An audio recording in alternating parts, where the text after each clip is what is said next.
The Overwhelmed Brain is brought to you by sitting in a chair, talking into a microphone, recording the audio, uploading the MP3, scheduling the file for release, updating the website, creating a Facebook post, sending a newsletter, and hoping all the pieces fit together perfectly before it reaches your ears. Are you annoyed by affirmations? I am wonderful. I am wonderful. I am wonderful. I am wonderful. What about when someone tells you to think positively? If you can't see the bright side of this dismal situation, it's your fault for not changing your thoughts. Turn that frown upside down and smile in the mirror for the next 72 hours straight. Soon, you'll be as happy as a clam. It's really that easy.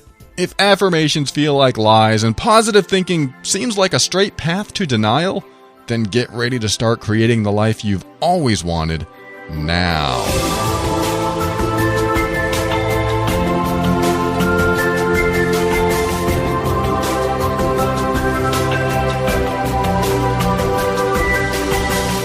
Hello, this is Paul Coliani, host of The Overwhelmed Brain, a personal growth show for the critical thinker. On every episode, we'll talk about practical, down-to-earth steps to help you improve your mood and keep you sane in this powerful journey we call life. I want to help you bridge the gap between your emotions and reason, causing you to discover why you do the things you do and what you can do to reach higher levels of happiness and lower levels of stress and overwhelm. And if you're here to learn more common sense tips for improving your life, where's that cricket noise? This is the direct path to uncommon sense. Oh, there it is. This is the direct path to uncommon sense, and that's why it's going to help you learn, heal, grow, and evolve. And I received a message recently that I want to talk to you about right away because I really enjoy getting called out. It's happened before, and it had to do with my relationship when I got a divorce, and then this person called me out and said, "What kind of personal growth guy are you? And you're teaching that people need to heal and grow, and when you're still licking your wounds, you're looking for the next relationship." And, you know, I love that letter because what she did was try to point out that I'm not being in integrity. And I don't know if you've heard that episode, but if you didn't, it really came down to a misunderstanding of a time frame of when I got divorced, when I got separated, and when I found my next relationship. And to her, it just seemed like a couple months. A couple months after my divorce, and suddenly I'm in another relationship. And honestly, I did want to find another relationship the day after I got my divorce.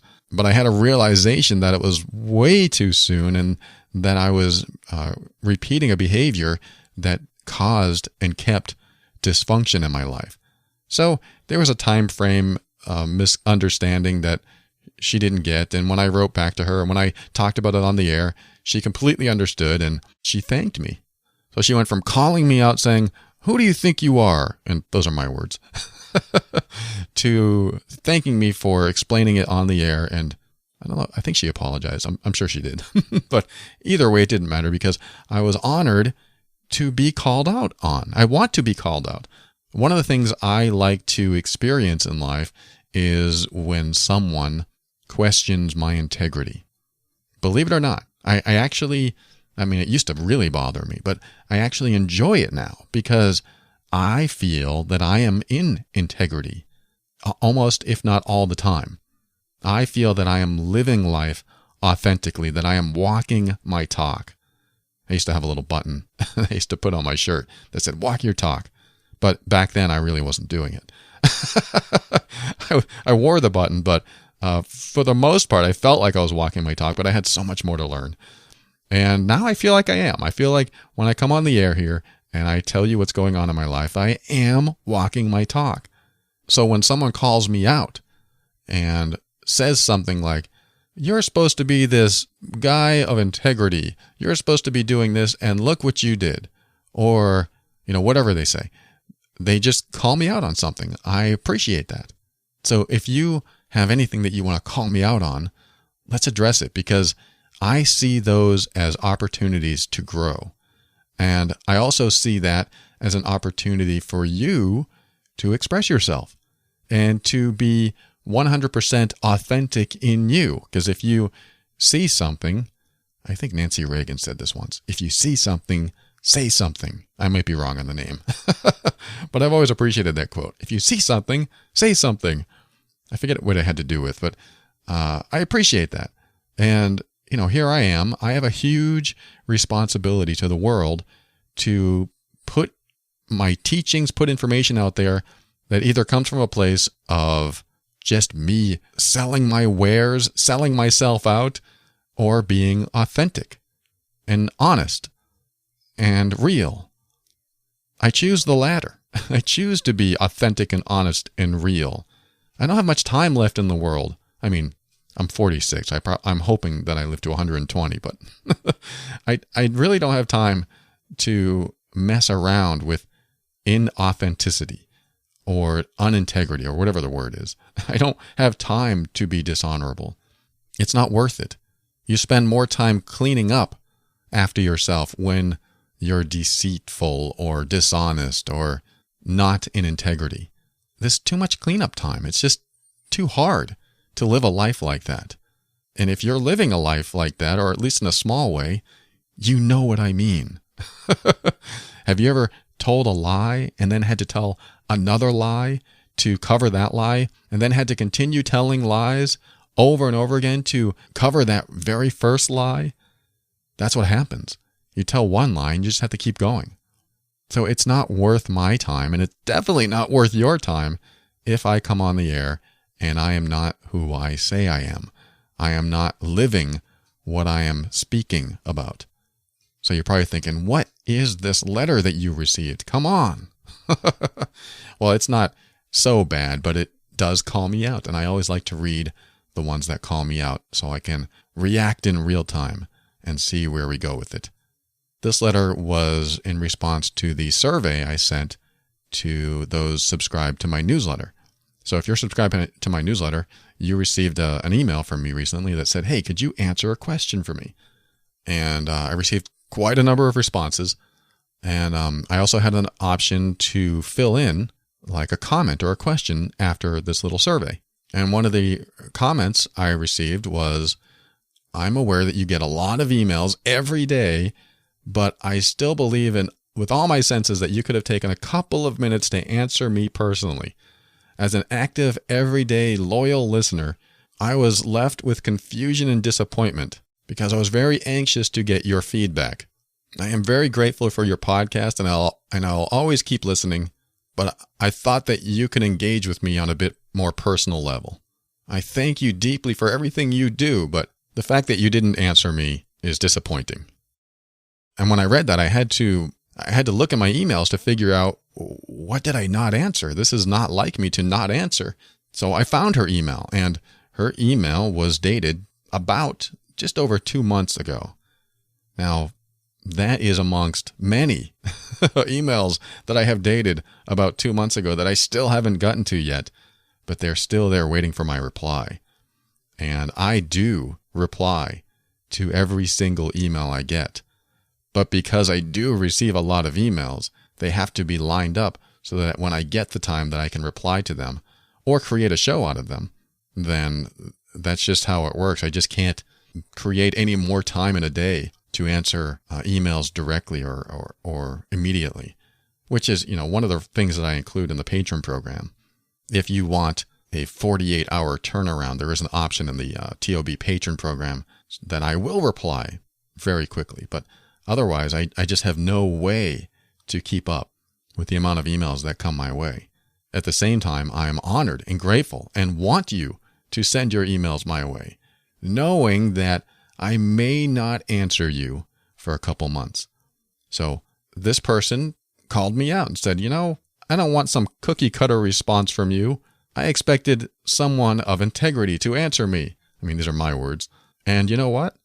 She's absolutely right. If you're going to write to someone, you expect a personal reply. And I'm not Tony Robbins big. I mean, the show is worldwide, and I do get a lot of emails. But in order to create a show like this, I really can't spend a lot of time answering emails personally every day. So they do end up sitting in queue for me to get to. But again, I do get to every single email I receive. It just may take a while. So that's what I wrote back to her. I said, I'm so grateful and honored that you shared that with me. Because like I said, I love being called out.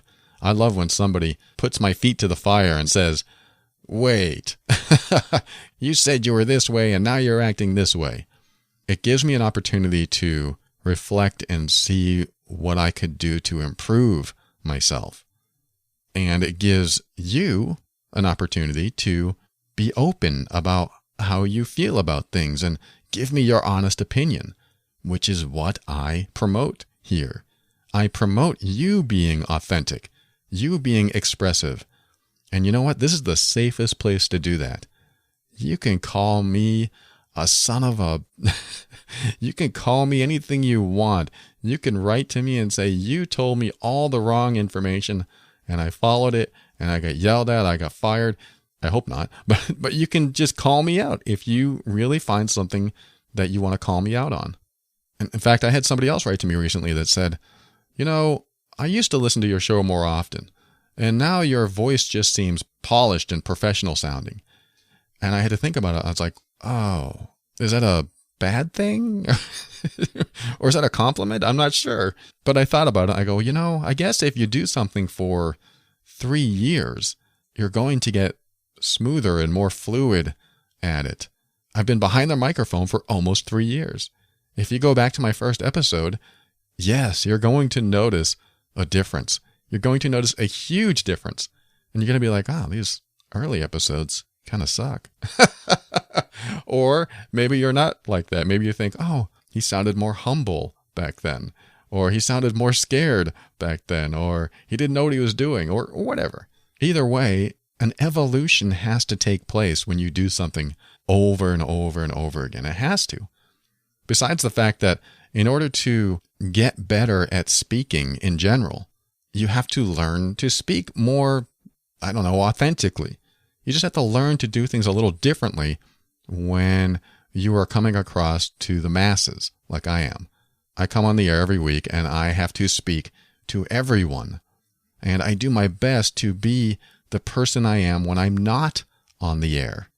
In fact, it's funny because a recent private episode I recorded for the patron members, I took my little recorder and I was recording an episode in my car while it was raining, while I was parked and people were parking next to me and looking at me, probably funny because I had my eyes closed.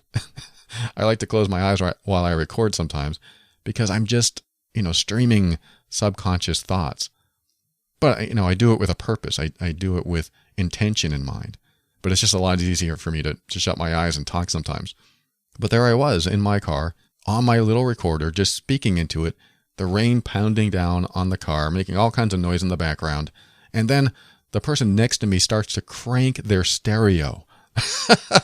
So then you can hear this low boom, boom, boom in the background.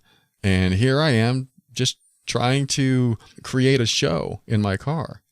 If that's not raw, authentic, then I'm not sure what is. And I'm not here to toot my own horn or anything. I'm just saying that I try to be the person I am with you as the same person I am off the air.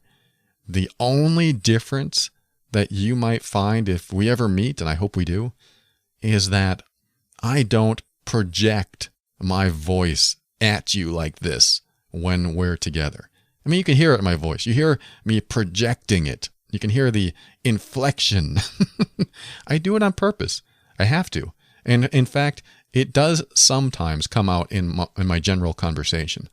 But in order for a microphone to pick my voice up, I have to speak loudly. I have to amplify my voice and project it. It's not inauthentic. It's just something you have to do when you become any type of broadcaster. You have to learn to project and also show emotion through your inflection. I mean, these are just little behind the scenes stuff that broadcasters have to go through when they're recording.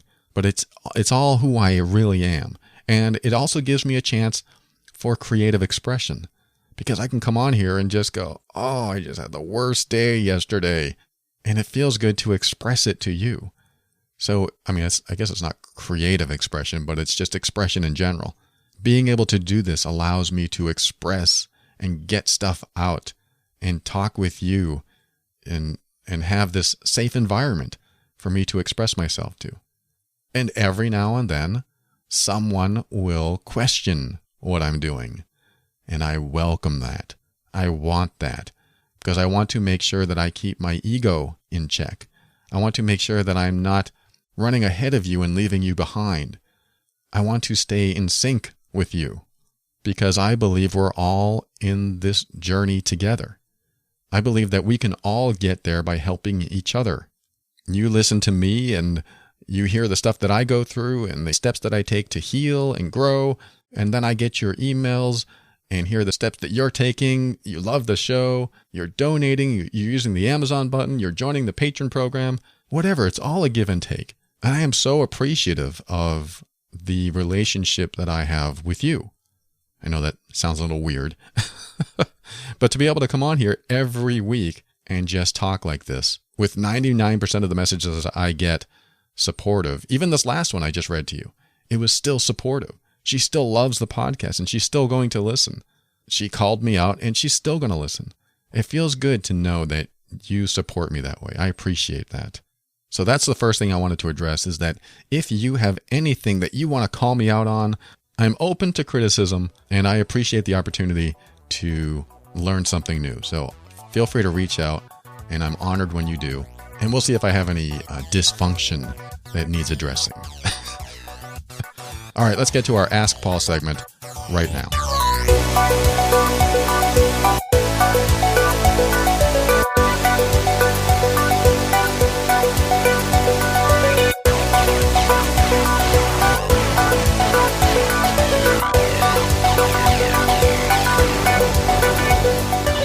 Every week I talk about the legal service called Legal Shield, and Asha with GetOutOfTheMess.com is an independent sales associate, and she comes by every now and then to talk about this service and tell you how it can benefit you.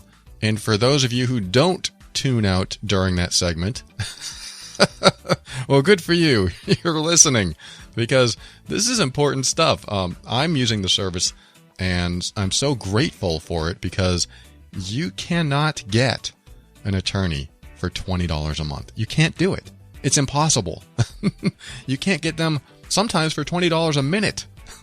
Well, that might be exaggerating, but you get the idea. Attorneys are not usually affordable like this.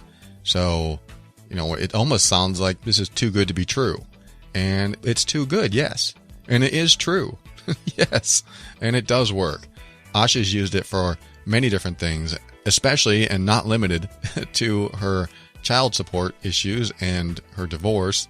It gave her peace of mind knowing that she could just pick up the phone and call anytime she had a legal question. And if you're in any type of small business, this is especially handy, but even personally. I mean, if you're going to purchase a home, or you have an insurance claim, or you just want to defend your civil rights, damn it. This service might be for you. So give Asha a call at 678-355-8777 or visit her on the website at getoutofthemess.com, and you can reach out to her there. I believe in it. I use it. I trust them, and I encourage you to do the same.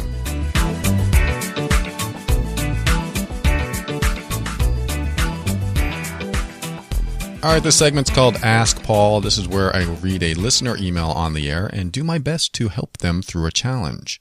This is an email that I received that I've been going back and forth with someone I'll call Jill. She wrote to me and I wrote back, and then she wrote back and said, do you have any advice in the following areas? So I'm going to read these one at a time and see what I can do to help. And this is all real time, so I haven't read this in advance yet. Here we go.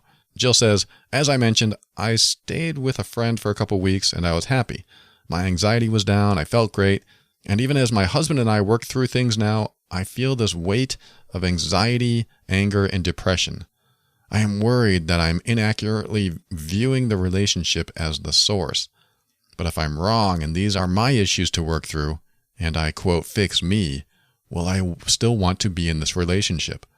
I've thought about doing a longer separation to test this, but I don't know if that's going to damage things. Which leads me to, my first question, how do I balance the work I've been doing to express negative emotions and feelings without undoing or hurting work that we are doing to fix our marriage? I could stomp and pout and yell, but that isn't who I am. I go out of the way to be kind and supportive, but not expressing how I am feeling is a huge issue for me. If I don't, I end up being passive-aggressive, which is not good. How can I balance this? All right, I realize that you don't have the backstory for this letter, but it gives you an idea of what she's going through. She says, how do I balance the work that I've been doing to express negative emotions and feelings without undoing or hurting the work that we are doing to fix our marriage? Well, you've heard me say this before, and the very first thing I want to say is when someone loves and supports you, they support you honoring yourself. They support your happiness. They want you to be happy, so how can they support you in that quest? Now, that's all well and good. I can say that over and over again until the cows come home. But what do you do with that information when the other person has work to do as well, and you're both working on the relationship to get better and better? Let me say this. Relationships are all about you. Not both of you, just you. How can you be healed and the best version of yourself to bring into a relationship? Just like how can your partner be the best version of themselves to bring into a relationship? So that when you meet in the middle, you are both sharing the best version of yourself, because that's what you want for each other. You want the other person to be happy and to pursue their interests and have hobbies that they enjoy doing. You want the other person to have fulfillment. And you don't necessarily get fulfillment from a relationship by itself. You get fulfillment from being in a situation that you're allowed to express the fullest version of you. When you can express yourself and be authentically you in a relationship, your relationship thrives. It gets stronger and stronger every day. The challenge is that the other person sometimes gets their needs met from you. And then you become a source of happiness instead of an addendum to happiness. When you are the source of happiness and fulfillment, there's a lot of pressure there. And it's hard to meet the demand because people look to fulfill the void that they didn't get fulfilled when they were younger, typically. So when you were younger and you didn't get enough love and attention, then you get into a relationship and you want more love and attention to fulfill you. How you do that is you look to your partner to provide that. And that's a hard job to keep up, because when it comes from a desperate place, like, I want you so bad, stay in my life and do these things so that I'll be happy. When it comes from that kind of place, then the relationship tends to get worn out. It tends to burn you out. And it's hard to keep that momentum up. It's great in the first few months, but then it settles and then suddenly you realize, oh, I'm giving more to that person than I give to myself. You're being overly accommodating to their needs instead of your own. Again, that works out for the first few months because it's new and exciting and you're making them happy and you think that it's going to work in a reciprocal way once they're in a better place with themselves. I mean, if they were in a bad place.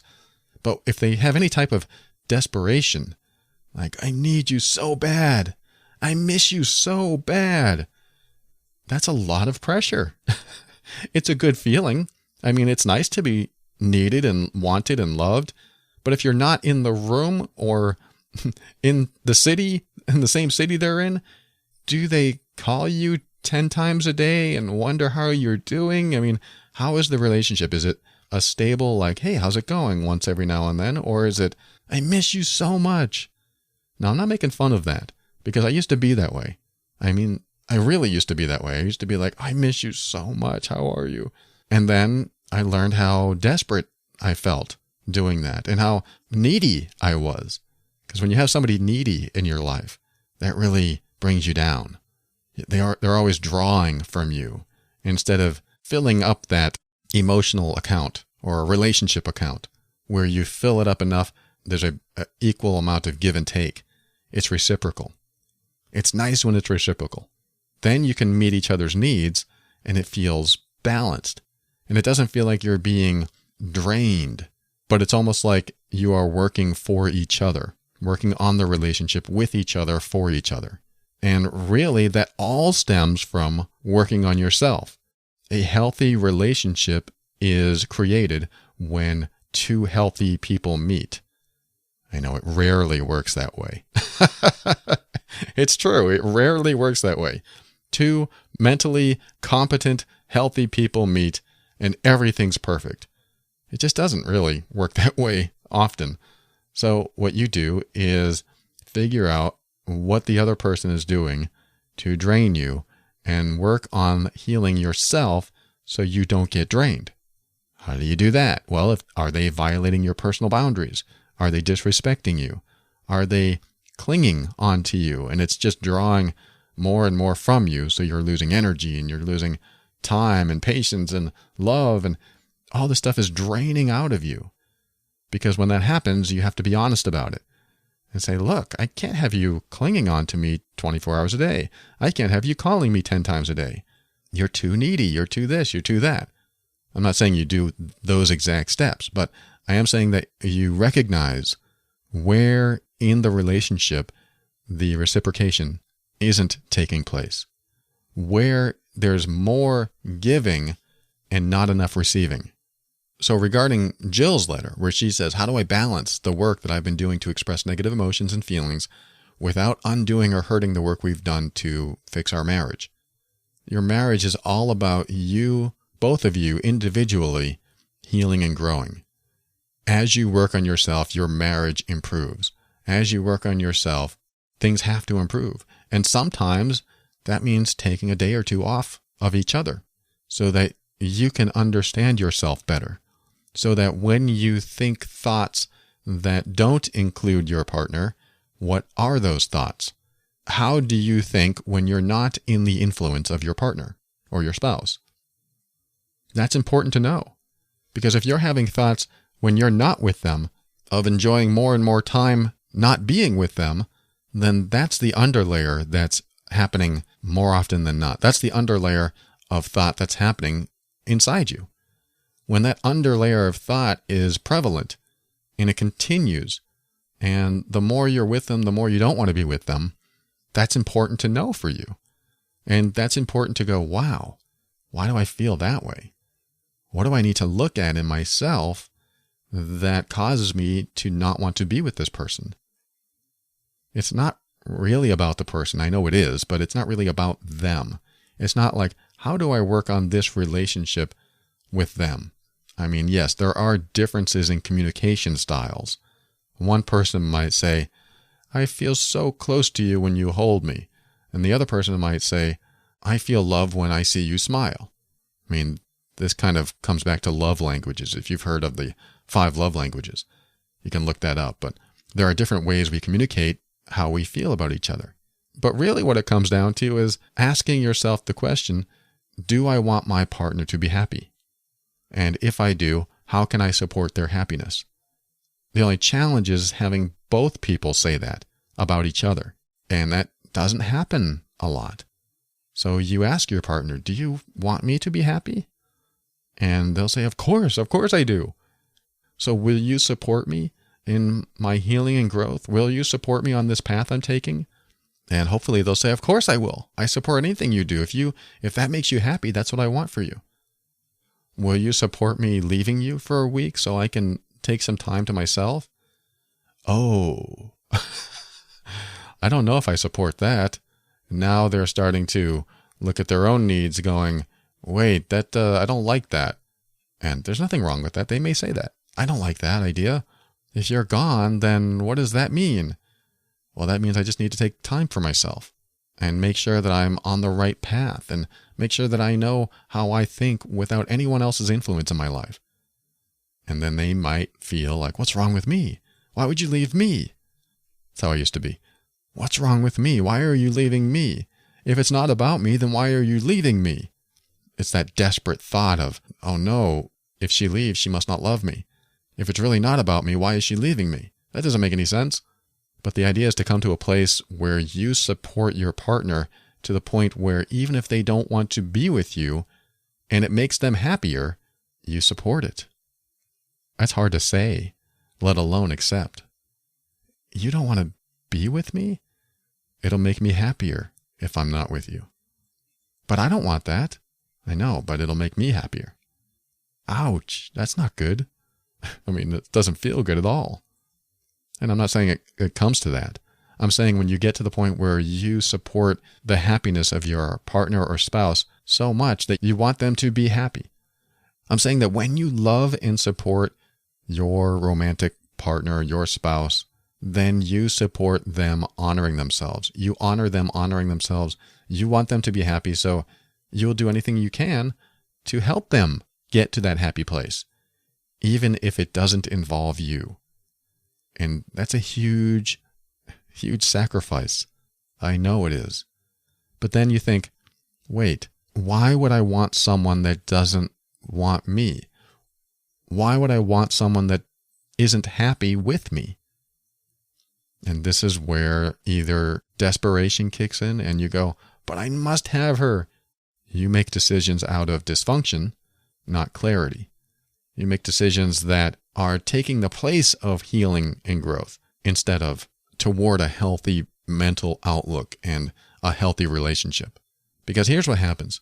When you support your partner to the point that even them leaving you would make them happy, when you are at that point, they're going to see the strides that you're taking to support them.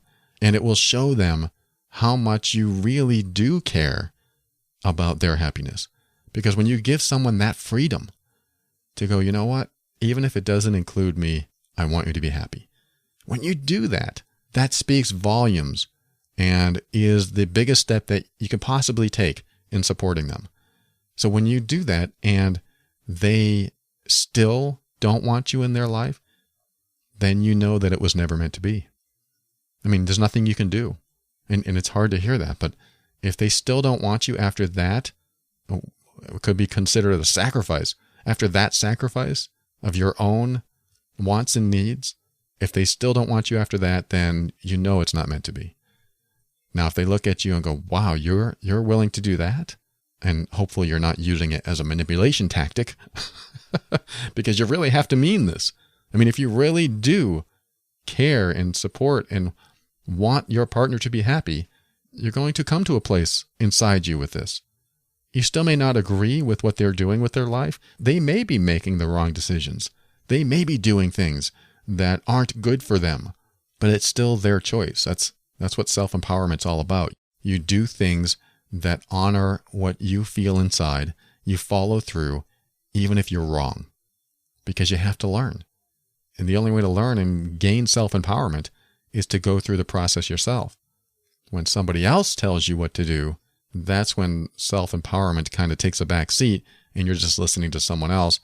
And, that's okay too, as long as you're comfortable with it and you're happy.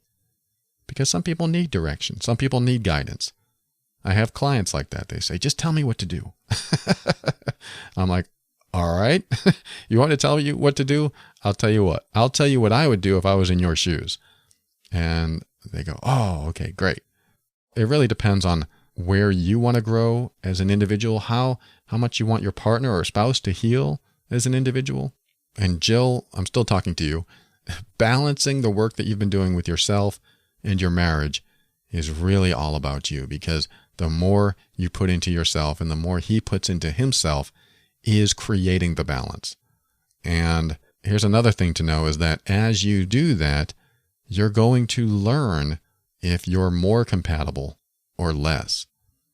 This is a hard part for many people, is that as they learn, heal, and grow and evolve, they're going to learn about their compatibility with other people. Because some people come into our life to fulfill a dysfunction in us. And when that happens and we heal from the dysfunction, we are no longer compatible. That's hard. And that has happened many times to me in my relationships.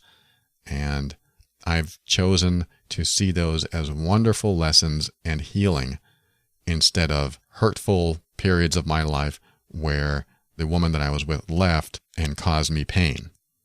Yes, it's painful. Breakups are painful. But what did I heal from in this relationship? And hopefully I did. There were some relationships I didn't heal from, and I just took that dysfunction into the next one, which caused the next breakup. So as you heal and grow through this yourself, and as he heals and grows through it himself, you'll find out if there is a compatibility. And if so, it's going to be strong as hell because you're both going in a great direction for yourself. But that's where it begins, in yourself. When we come back, I'll address your other questions in this email. Be right back.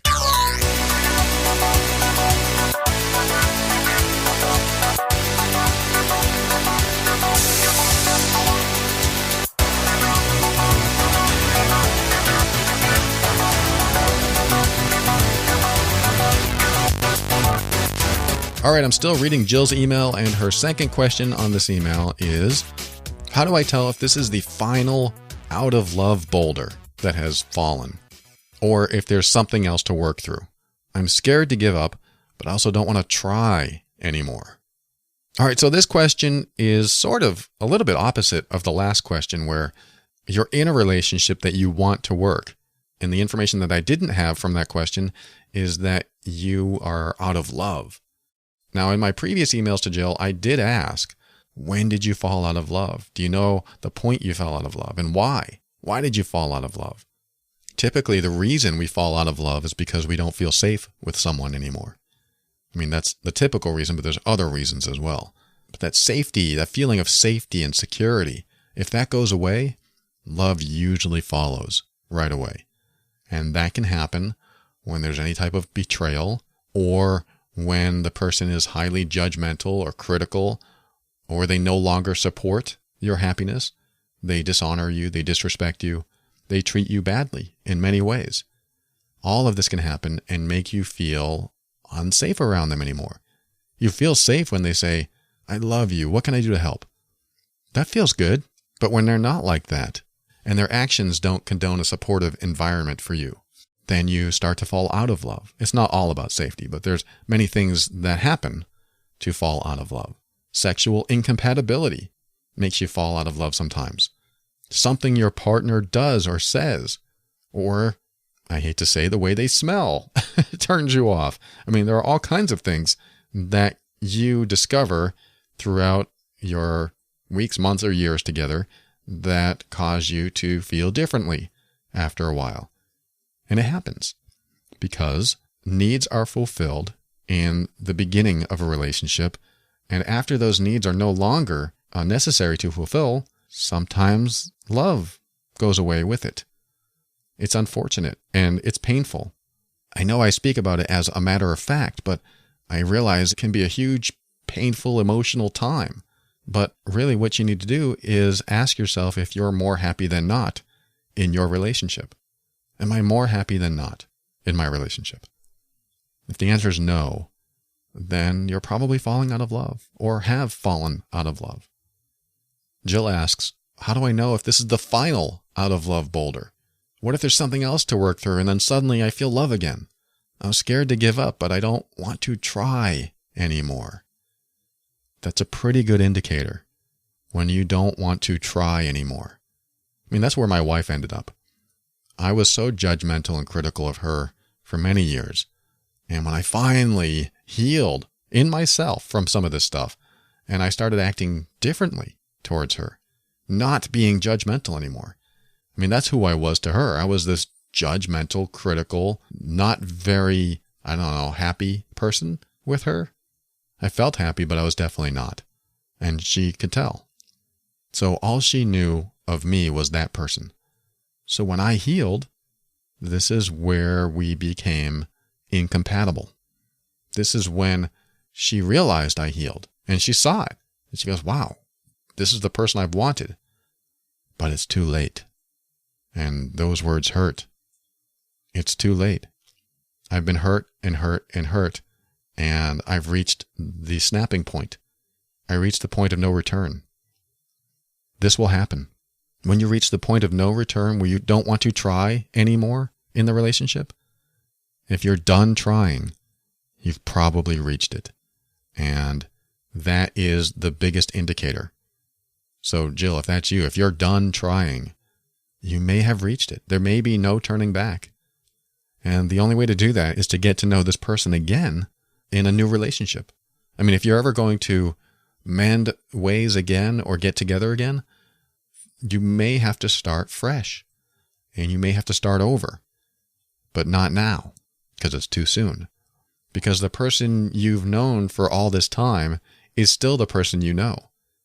And in order to know the new person, if he heals through a lot of stuff and he becomes a different person, I mean, which is great, then you can get to know that new person from a new place. And sometimes that new place is a new you, the healing that you have to go through.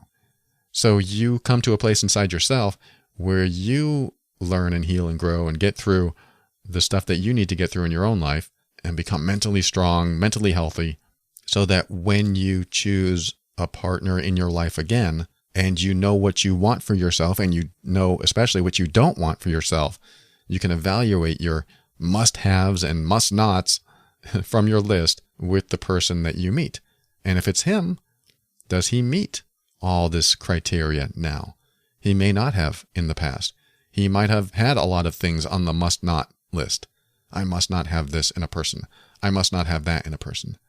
And it is possible he is changing now or has already changed. But because you still know him as who he was, those emotional triggers are going to be there and you will not feel safe with him. I'm not saying this is absolutely true. I'm saying that when you lose your wanting to try to mend the relationship, it's usually over by that point. I hate to tell you that because you could be working on this and may want it to work out. But if you just don't have the energy or the patience to try anymore, then there's really nothing you can do to remotivate yourself until you reinvigorate yourself and heal from some stuff, which may involve not being together. That could mean separation for a while, but you need clarity before you continue something that you don't even want to try at.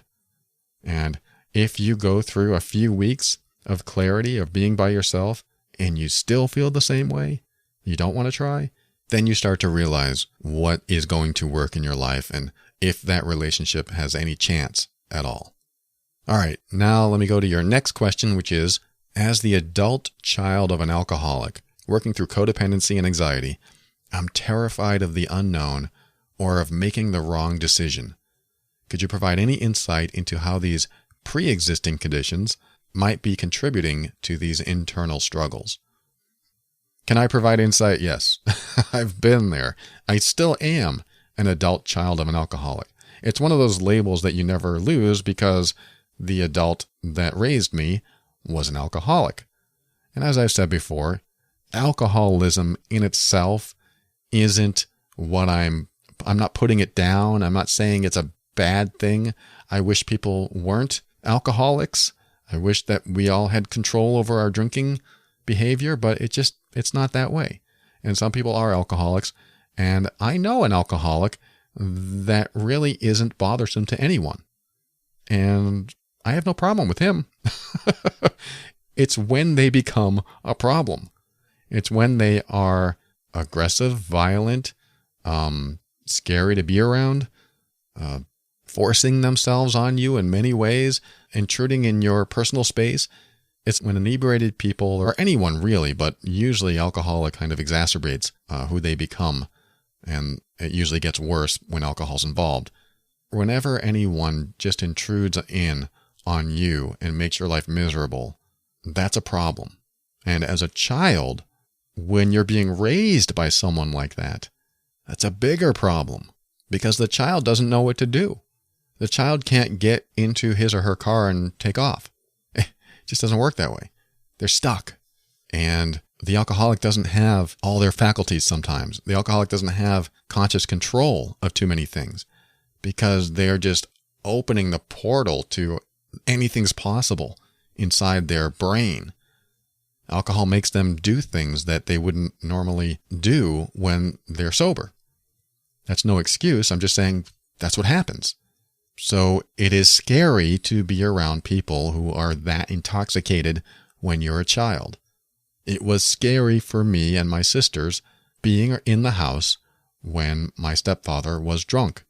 It was scary hearing the things we heard through our closed bedroom doors, hoping that he wouldn't open them. And this creates personality traits in the child that they take with them.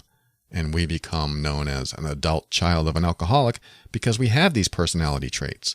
Something like perfectionism, super responsibility, high judgment, and this isn't everyone, but this is in a lot of us. We're people pleasers. We want to neutralize situations so that they don't get any worse. We walk on eggshells. We don't stand up for ourselves. There's just so many things that we do because it really stems from being afraid of an adult in our house that was an alcoholic, that was under the influence of alcohol.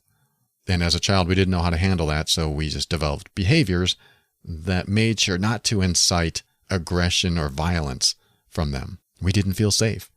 So we took all these survival mechanisms into the world as we grew up, and that's how we respond to a lot of situations.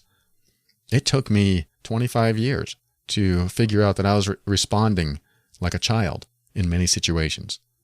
I was responding as that scared child in a lot of situations. I would not stand up for myself because standing up for myself meant that someone might get mad at me. It was an old emotional trigger that stayed with me for all those years, and I didn't think it was a problem. I just thought, I didn't think anything. I was living that life and had no thought that how I behaved had anything to do with living under the same roof as an alcoholic. I had no clue that any of this mattered. I was like, okay, I'm out of the house now. Whew, made it. I don't have to worry about that anymore. And then when I'm 35, I'm having my first breakdown. and all this hatred for my stepfather comes out, and I go, whoa, that was in there? That was in there that whole time? What? What was that? And that was my first step into realizing a lot about myself. And it's still something I'm working on. I've gone through so much healing and growth, and it's still something I'm working on. So when you were a child, Jill, and you lived with an alcoholic, you developed probably a lot of the same characteristics as I did. And the one thing that started, or there's two things actually, but the one major thing that started my healing and started getting me out of the old pattern of childlike thinking, of fearful thinking, like I was still living with an alcoholic. I mean, that's what's happening, is that every time you behave or respond to the world, you still think that you're living with the alcoholic, even though it's not true. Well, I don't know if your husband's an alcoholic or not, but if he is, then it is true for you. But what you need to do is realize that first, you're no longer that child living with the alcoholic.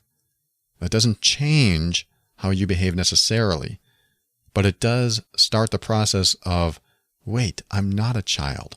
I am an adult. I mean, you can even say, I'm an adult, damn it. I don't have to take this. I'm not a child anymore. Again, that may not change your behavior and your reactions and your fears and anxiety and all that, but it's the first step to realize, no, I am not that child anymore. But where's the strength and confidence and courage that you need to get through the situation? Well, it's in you. I guarantee it's in you, because there are times in your life where you stood up and did something about you or someone else. You stood up for yourself. You stood up for someone else. There's a time or more that you did something about something, that you said, damn it, I'm going to call that person right now. Or damn it, I'm going to walk right over there and give them a piece of my mind. It's in you somewhere. And if you've never had that experience, it's still in you, because there's a point in everyone where your scared child turns off and your adult turns on. I've seen it. I've seen it in people that held fear all their life, and then suddenly they lost it. I had that episode of a couple back where there's a snapping point where you lose it. And it's not always bad to lose it, because sometimes that shows you what you're capable of. So it is inside of you. And the first step is to realize I'm not a child anymore. Damn it, I'm not a child anymore, and I'm not going to respond to the world like this anymore because I'm an adult now. You know, whatever that means to you, but I know what it means to me.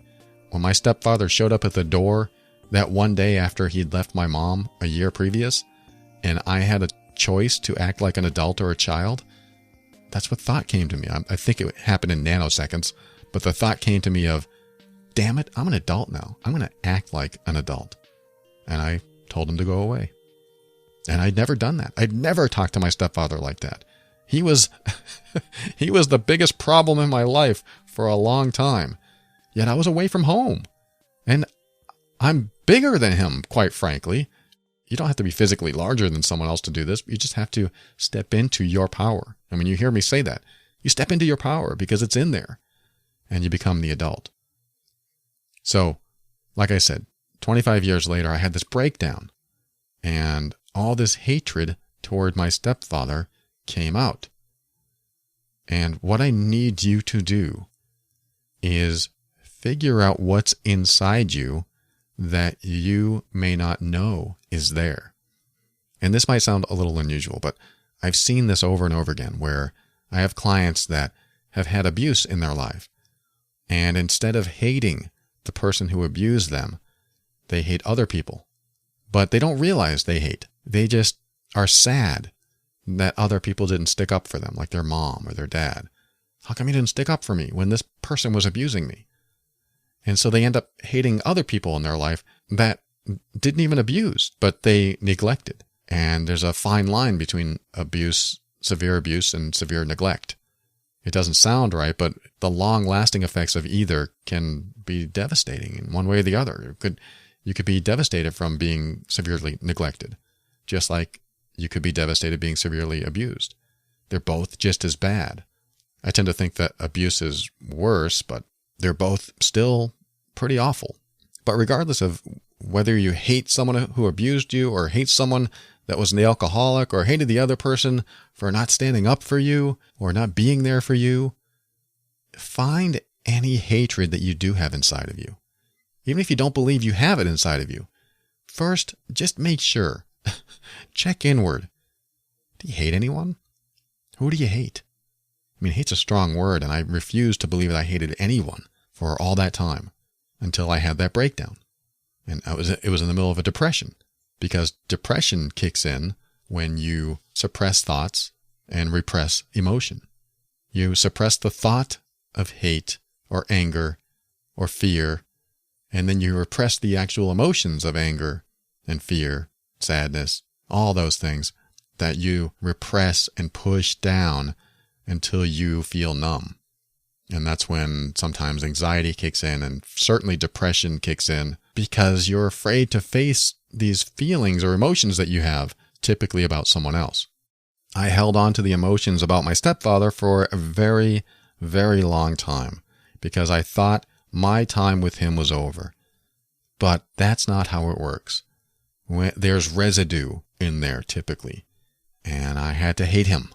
I had to loathe him. I had to despise him. Hate him with all my might in order to get beyond the hate, to get past the hate. And that helped. That helped tremendously. That was my big first step. After I realized that I was not a child anymore, I had to get to a point of going, wow, I really do hate that man. I laugh about it now because it's the process of a breakthrough. A breakdown like that, of the one I had, where I was on the floor crying, saying how much I hated him, led to a breakthrough of loving him from a different place. I don't like him. I don't want him in my life. I don't care what happens to him. And I'm glad that he's not in my life anymore. But I do love him from a different place. I do want him to be well. I don't care if he is, if that makes any sense. But I do want him to get to a place inside himself where he's healing. Because if he heals and he recognizes all the bad stuff he's done, some stuff I have never even mentioned, then maybe he'll be a changed man. And even if he is, I still don't care to see him. I still don't care to be his stepson again. Doesn't matter to me. He's done heinous things, and he's just going to have to go without me for the rest of his life. That's just how it is. And that's okay, because our relationship has reached a new level where we don't relate with each other anymore. And that's fine. All the stuff that I hated about him was released because I had my breakdown. Sometimes you have to reach that point of having a breakdown and letting that child break down, because that's where the child comes in. That's who's been holding on to it all this time, is that child in you. Let them kick and cry and scream and say how much they hate someone, or say how much that person has hurt them. Whatever's in there, stop denying it. Let it out. That's one of the first steps. And then the second and one of the biggest steps after you have that coming to terms with what's going on inside of you, if it is, I mean, you may not have a lot of repressed stuff, but typically when there's anxiety, when there's depression, you do have it. So it's really coming to terms with some honest, hard truths that are inside of you. And you might have to swear, you might have to be uncharacteristically different than who you are now just to get it out of you, because who you've been has kept it in. Oh, that's a good one. Who you've been has kept it in. So be someone different. And if that means losing it, you might have to lose it. But the biggest next step is to start honoring yourself. You hear me say it over and over again, and start honoring yourself so that you can develop a strength inside of you. You can rebuild that confidence and strength inside of you that is the person that gets what she wants and deserves. You are a person that deserves to get what you want. What do you want? Because this is what happens, is that people pleasers and people who don't stand up for themselves usually get walked on and get taken advantage of. So we end up living our life thinking that it's better to just please people and do what they ask instead of standing up going, I want to do this instead. We get scared that by honoring ourselves, other people aren't going to like us. But you got to remember, when someone doesn't like you honoring yourself, you don't want them in your life. I mean, that's really what it comes down to.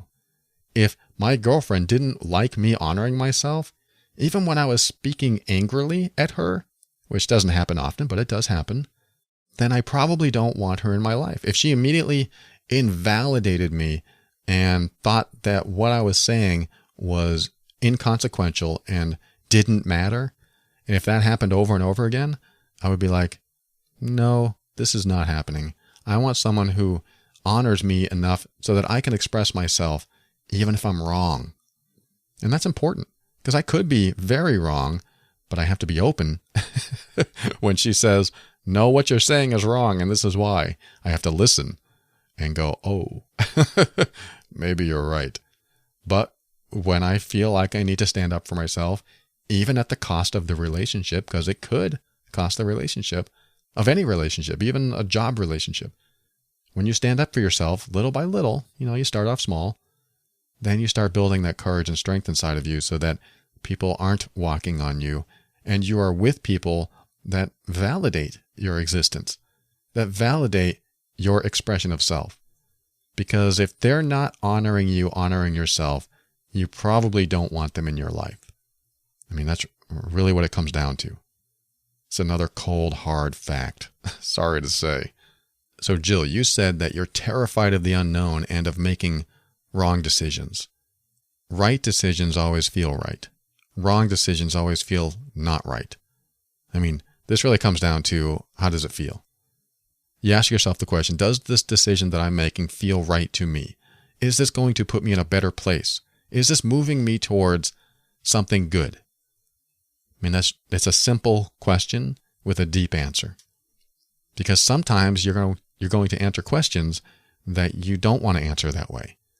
Oh, that doesn't feel right. Oh, but if I don't do that, then he might leave me, or I might lose this job, or she might say this, or he might say that. And we start basing our decisions on the fear of the consequences instead of what is right for us. And that's a distinction that's important to make. When you base your decisions on fear of the consequences, People are going to walk on you left and right. You're going to be taken advantage of, and you'll never get what you want. And you won't be as happy or happy at all. If you're making decisions based on fear of the consequences all the time, how can you ever be happy? Because usually fear of the consequences is honoring someone else's boundaries over your own. But if you make decisions based on what feels right to you, is this right for me? Not just feels right, but you ask the question, is this right for me? And does it feel right? You kind of have this logic feeling at the same time and make the decision based on what that feels like. Is this right for me? Is this going to put me in a better direction? Am I going to have forward momentum after this? Or will this put me in the same place I've always been? And if I don't like where I've always been, do I want to continue staying there? You're going to make the wrong decisions sometimes. Even if it feels right, you're going to make the wrong decisions sometimes. But this is where you step into power. This is where empowerment begins, is that you make decisions and follow through with conviction, even if it turns out to be a wrong decision. Because when it is wrong, then you eat crow, you apologize and go, wow, I thought I was making the right decision, but apparently it was the wrong one.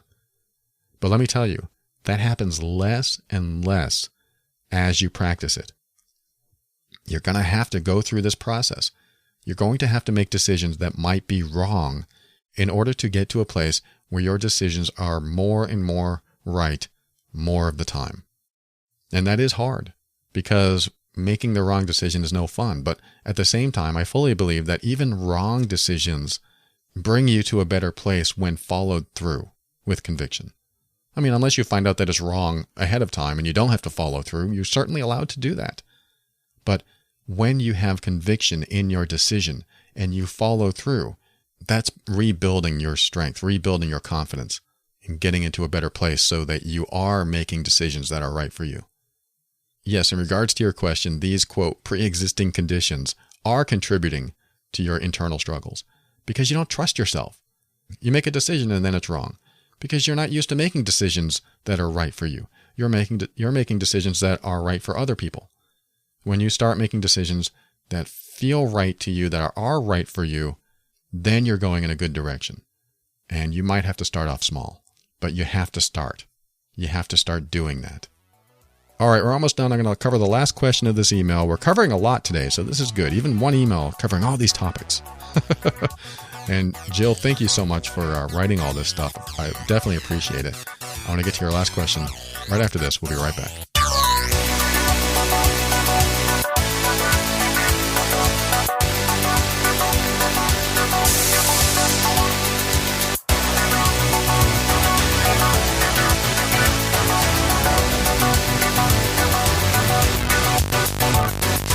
I want to tell you about the TOB Patron Program. Now, what that is not only a way to support the show. That's not really what it's all about because I don't want to just take your money. It really is about me giving you as much as I possibly can while you're supporting the show. Anywhere from $3 to $29 a month, you have different options that you can get even more TOB. And quite a few people are signing up for the $3 a month plan, which is the private episodes. And I told you about one of the private episodes earlier where I actually recorded an episode in the rain in my car. And that's just kind of some of the fun stuff that I will be doing with the private episodes, and also getting into some deeper stuff that I will not be talking about on the air. And some of it will be like mini coaching sessions. And I've got one coming up that talks about how to read someone's eye patterns. Like when they look up, what are they thinking? I talk about that and what it's useful for in your daily life, because how we communicate with people really affects our daily life. It really affects how we get along with them and what kind of rapport we build with them. And that's just one of the things that I talk about. And like I said, I plan on getting into some other deep stuff. But that's just for $3 a month. You get those private episodes. Well worth it. I try to give you back 10 times the money that you're investing into it. So I hope it's worth it to you. And there's other membership levels, of course, where you get the deeper learning worksheets as they're released. And also first in line to get your questions answered on the air. Above that, you can have a private email address for me with a priority 48-hour turnaround.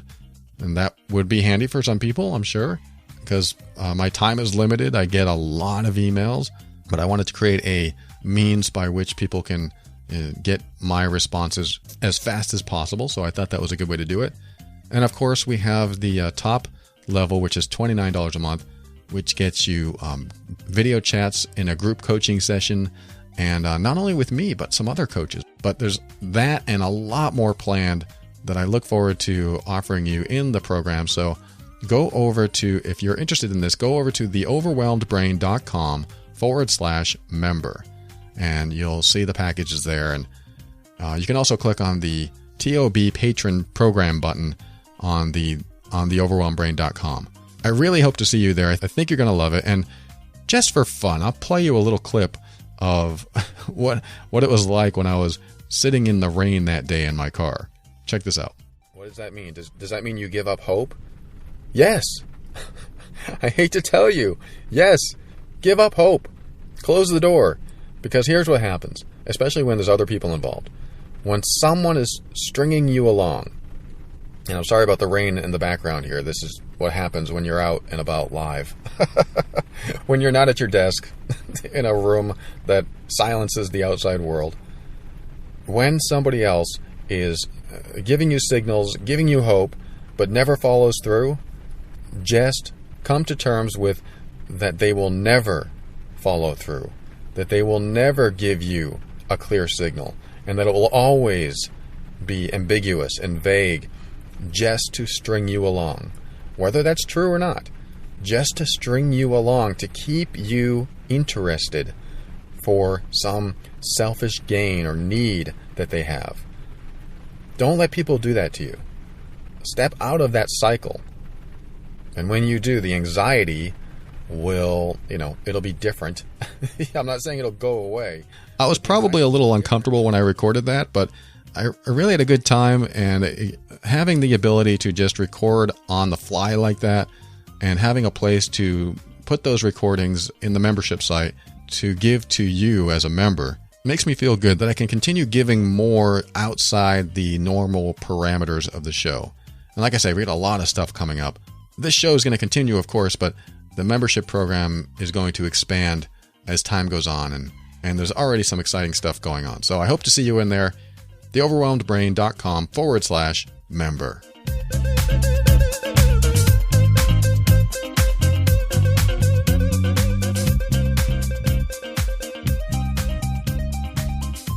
All right, Jill's last question is this.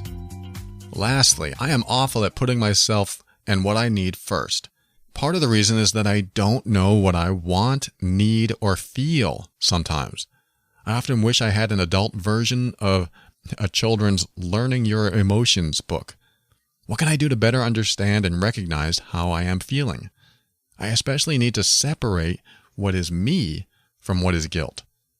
Also, I sometimes need to know, is this normal? Am I being unreasonable? Should I feel this way? Are there any exercises, books, or tips that you can suggest? Well, Jill, absolutely. I think the best way I can answer this is that if you behave how you are now, you'll always behave that way.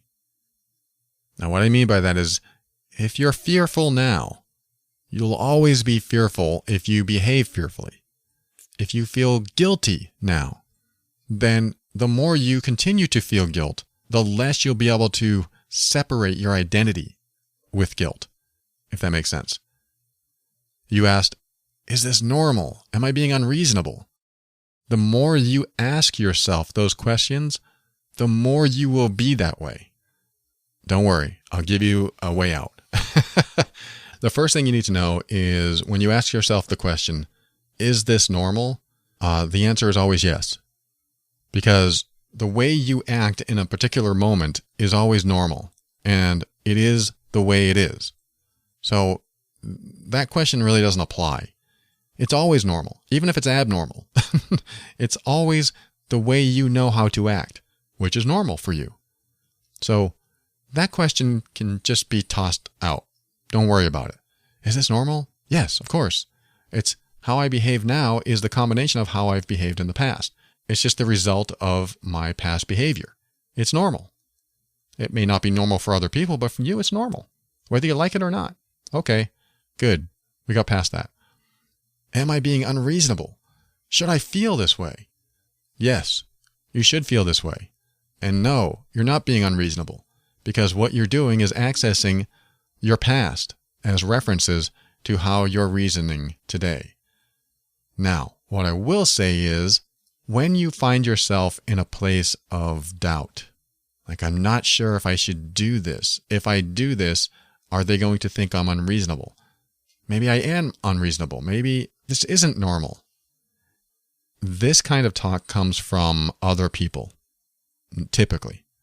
Because when you say those things to yourself, are they in your voice? Now that's important. When you hear, you're not being normal, you're not being reasonable, is it in your voice or someone else's? It may be in yours because it kind of transformed into your voice after a while, but typically that starts off in someone else's voice. Maybe it starts off as a parent's voice, or a partner's voice, romantic partner, or a family member's voice, or something. It's always somebody else's voice because you don't create that in yourself. You don't create, is this normal, in yourself. That comes from outside of you because it's feedback. What you're doing elicits feedback from the world. And the most intimate people in your life will give you that feedback. That doesn't mean their feedback is accurate. It's just feedback. And when you hear feedback, you have to ask yourself, do I trust the source? Now, the source may not be trustworthy. The source may not have all their ducks in a row. The source may not be healed from their own stuff.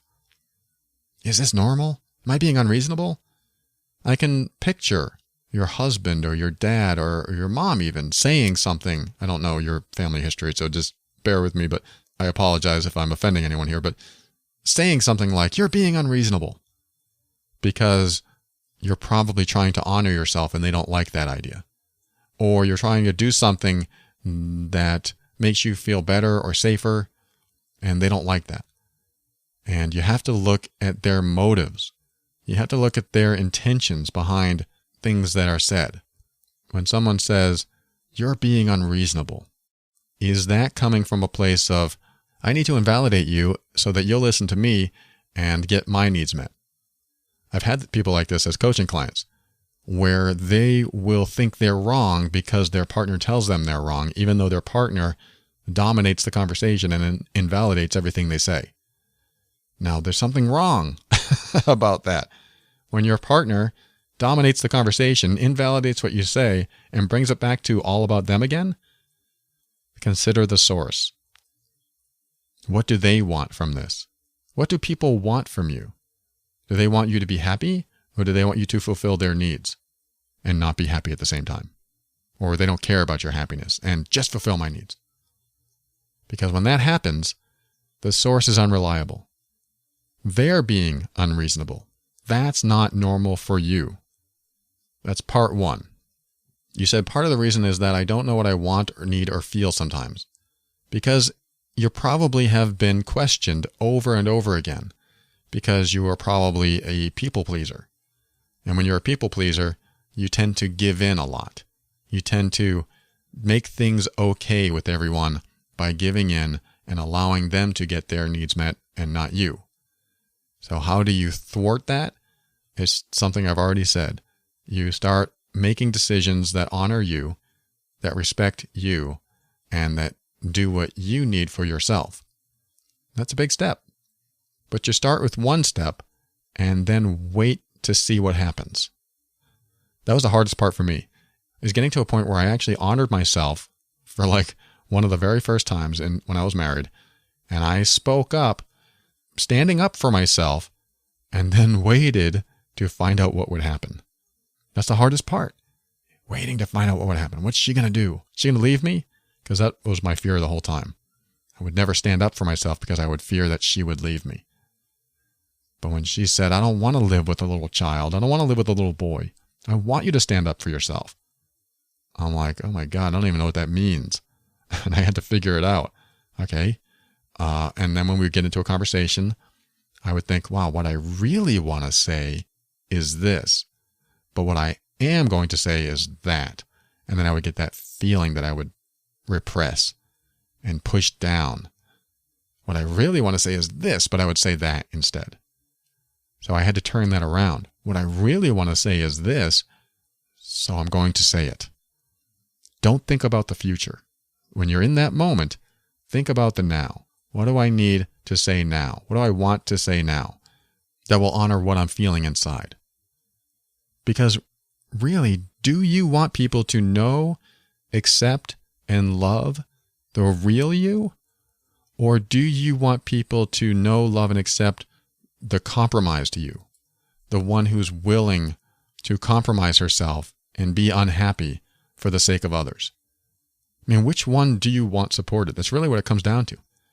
If you want people to support the compromised you, the one who gives in, who people pleases, who never stands up for herself, then keep showing that person, because that's who they'll know. That's who they will communicate with. If you want to be supported for the person that you want to be, however, that's when you step in as the adult and you say, I got this, I'm the adult, I can handle this situation, and say, no, this is what I want for me. Now the problem is when you're with manipulative people who are very good at it because they've been doing it for a long time, they'll still find ways to talk you out of it. And that's when you don't get into conversations with manipulative people, because they are psychologically adept. They know how to talk to you in a way to make you feel bad, to put the blame on you, and to make it all your problem. That's what manipulative people do. So every time you feel bad and you feel like you can't trust yourself, it's usually because you're with a manipulative person. They're very good at it. I mean, they're geniuses. They're geniuses at it. Even I have trouble communicating with manipulative people because they've learned every single technique in the book. And it's usually natural. They usually get it from their parents. And it's always from a place of how do I get my needs met so that I can get what I want? And it's almost always selfish. How can I get my needs met no matter what the cost of anyone else? And they usually take advantage of people pleasers. And rarely do they care if someone else is hurt. Unless they're one of those manipulative people that have compassion as well. But I'm just talking about the selfish ones that just want to take care of themselves. It's kind of like that time I lived in Florida when there was a hurricane coming. And I went to the supermarket to stock up on water. Because when there's a hurricane, sometimes the power goes out for days. And sometimes you're flooded in. And sometimes you're stuck. Or maybe worse, but you need food and water. So I ran to the store like everyone else. And by the time I got there, everyone was grabbing all the gallon jugs of water. I mean, it wasn't like completely frenetic, but it was a frenzy. And they grabbed all the water, and the only ones that were left were the distilled water. I was like, okay, I guess I'll grab the distilled water. I'm sure it's drinkable, right? And but I noticed that it was a very me mentality. Everyone was out for themselves. And, I felt that way too. I felt like I had to take care of me and my family.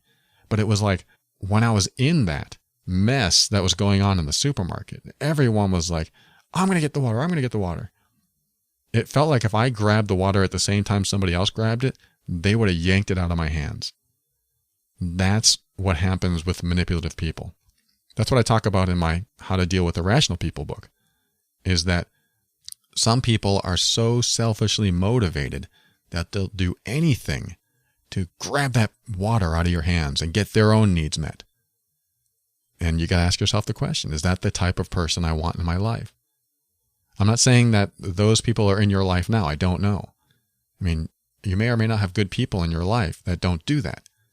But that's typically how we develop these identifications that we connect with in ourselves, meaning we identify with guilt. So is that me? Am I just guilt? We identify, is this normal? We identify with being unreasonable because other people have told us that throughout the years that we're being unreasonable. And it creates an abused mind. And we keep taking it and taking and tolerating and tolerating.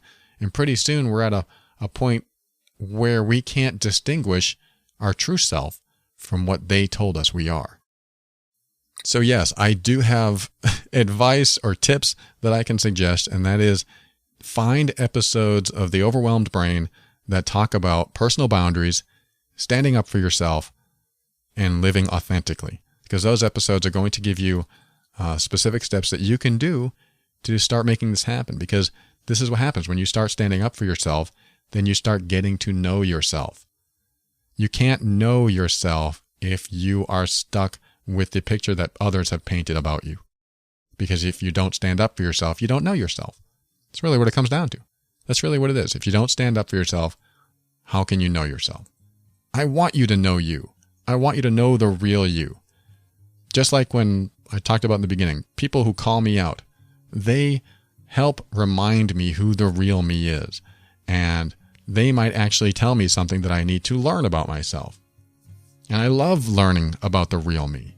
But I'm no longer at a point where I can't stand up for myself. And that's the main difference. Because you can still have people in your life that want to manipulate and control you. But if you can stand up for yourself, then they can try all they want, and you can still come to a place inside yourself and be comfortable saying no.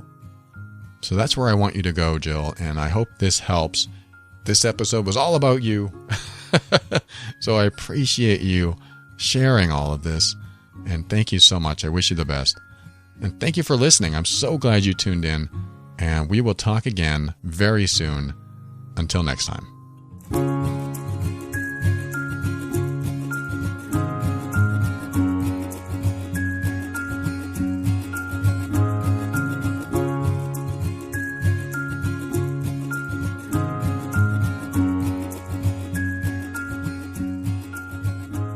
Thank you for listening to another episode of The Overwhelmed Brain.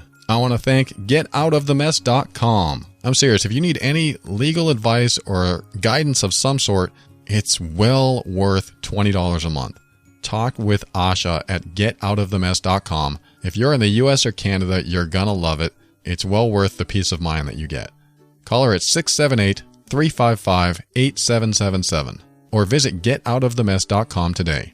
And we're having some fun at the TOB Patron membership site. It's all set up now where there's private episodes, deeper learning worksheets, the ebooks are free. Everything on that site is part of the package, depending on the membership level you're at. And one of the more fun things that just began are the video chats, the group coaching chats. And it started off with just me and one other person, and I thank that person so much for helping me test the technology involved. There weren't any glitches. I was shocked. It was the easiest thing to do. So I was so happy about that. I don't want to mention his name, but I am so appreciative of you, and thank you for doing that with me. If you're interested in the Patreon program, visit theoverwhelmedbrain.com/member and become a TOB patron today. Even if you just want those private episodes for $3 a month, it's well worth it. I promise you'll get a lot of value. And whether you're a patron or not, I want to thank you if you've purchased one of my books or worksheets. Or maybe you use the Amazon link, which I know a lot of you are. And the Amazon link is the easiest way to give back. So if you've been listening for months or even years, use that Amazon link every time you shop. Your shopping habits are making a difference, so thank you. And I want to thank Mandy, especially because I wasn't going to say her name at the beginning of the episode, but she wrote to me and said, I want you to say my name. So she was the one who called me out at the beginning of the episode, and she's like, absolutely, I want to hear it. So I'm like, okay, thank you, Mandy. I do appreciate you, and I thank you for being honest with me. That's all I ask for is your authentic self. Thank you again, Mandy. And finally, thank you to Kevin MacLeod of Incompetech.com for some of the music transitions in The Overwhelmed Brain. You know, at the beginning of this recording, I talked about someone who called me out for an email they sent that took me a long time to reply to. And I apologize to her because it's definitely not my intention to give anyone anything less than they deserve, because you deserve a personal reply. I mean, when you write to anyone, you deserve a personal reply, and sometimes it doesn't happen. And who knows? Maybe I'll be Oprah big one day and I just won't be able to personally reply. And I'm trying to figure out, how can I reply to thousands of messages a week? Well, if that ever happens, I'm still going to do whatever I can to reply. And maybe that means I'll put up some giant group video chat where everyone that wrote to me can join and I can just read through them really quick. I don't know. That might take hours or days. But I just wanted to let you know that I do care about you. And sometimes it does take me a while to respond. And I hope you'll allow me that time and not think that I'm some unreachable entity out in the stratosphere that simply wouldn't give you the time of day, because it's just not true. I mean, I've written to people that have thousands upon thousands of fans that simply wouldn't write back. But, what's funny is that months later, I'll get a response. And they'll be like, thank you so much for writing. And I'll be like, wow. Even though it's just a regular thank you for writing, I appreciate you sharing, or I appreciate your question, it still feels good to get any type of response. In fact, I remember one day when I was like 16 or something, I wrote to the White House. I wrote to the President of the United States, and I'm sure he didn't receive it. Who was that? Ronald Reagan? I don't remember who it was at that time. And I got a letter back a few months later that said, thank you so much for writing, and we appreciate your support. And I think I still have that letter today. Hang on a second. Let's see if it's in here.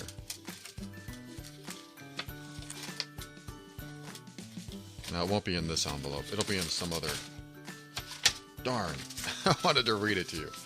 But I have this letter that has the White House emblem on it, and I received it, and I was so grateful to get anything back, even after a few months. It blew my mind. In fact, I think I forgot about it. So even better when I received that months later, and from such a place of authority and power. As a 16-year-old, I look at that, I was like, whoa, that was in the president's office. I don't know if the president actually saw it, but it was still such a neat experience. So I know how it feels. I think it's important to do what I can to keep a personal touch with you. Because once you lose that personal touch and just become a number, then it's like a corporation where you call and there's one of 100 customer service representatives that take care of your order. And, I would love to have the resources to be able to afford that, but do I want to turn into that? No, I don't want to turn into that.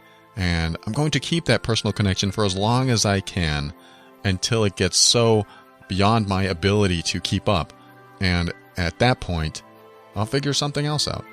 It's important for me to stay connected with you, and I want the same from you. So whenever you feel the need, certainly reach out to me and I'll reply. It may take a couple months though. So just be aware of that. And I'm going to end the show. I've gone on way too long. Thank you so much for listening once again. And of course, I have one more piece of advice for you, and that's this. Open your mind and step into your power and be firm in your decisions and actions so that you can create the life you want. Always take steps to grow and evolve. You are powerful beyond measure.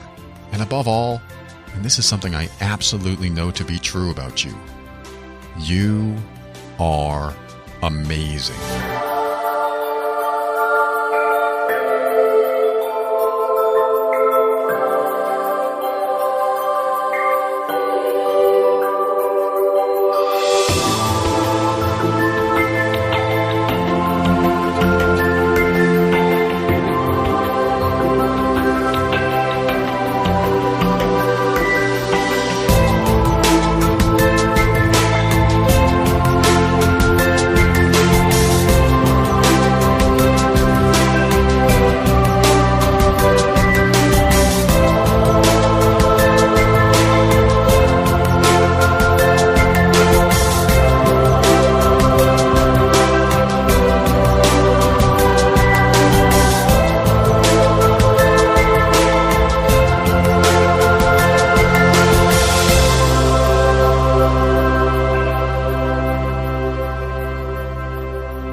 Well, I don't know about you, but Nancy and I love The Overwhelmed Brain. Thank you, Paul, for everything you do. You are amazing.